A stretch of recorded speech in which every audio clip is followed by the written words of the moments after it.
Praise the Lord.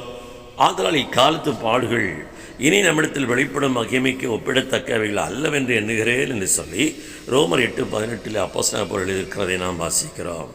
2 கொரிந்தியர் 1:5 எப்படினில் விதமாய் கிறிஸ்துவின் பாடுகள் எங்களிடத்தில் பெருகிறது போல அவர் நிமித்தம் ஆறுதலும் எங்களுக்குள்ளே பெருகிறது என்று எழுதியிருக்கிறதையும் நாம் வாசிக்கிறோம்.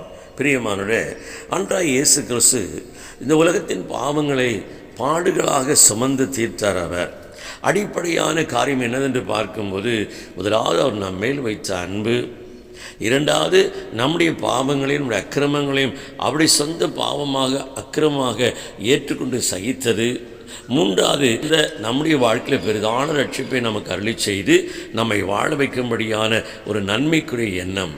பிரியமானவர்களே, இதைத்தான் அவர் சொல்லுகிறார், ஒரு என்னை பின்பற்றி வர விரும்பினால் தன்னைத்தான் வெறுத்து தன் சிலுவெடுத்து கொண்டு என்னை பின்பற்ற கடவுள் என்று சொல்லி, எனவே நாம் கிறிஸ்துக்குள்ளான அந்த அன்பு, சகிப்புத்தன்மை, நன்மை செய்கிற அந்த பக்குவம் எல்லாவற்றையும் நாம் அறிந்து செயல்பட கர்த்தர் நமக்கு கிருபை செய்வாராக.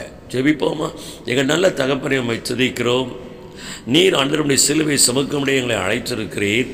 அந்த சிலுவை என்கிறது நீர் எனக்கு காண்பித்த அன்பும், நீர் எங்களுக்காய் சகித்த அந்த சகிப்பு தன்மையையும், இவையெல்லாவற்றையும் கடந்து நன்மை எங்கள் வாழ்க்கையில் செய்திருக்கிறீரே, எங்களை ரட்சித்திருக்கிறீரே, இதை நினைத்து நாங்கள் உங்களுக்கு நன்றி செலுத்துகிறோம். இந்த பெரிதான கிருபையை நாங்கள் ஜீவகாலம் அறிந்து காத்துக்கொள்ள கர்த்தர் அனுக்கிரகம் செய்வீராக.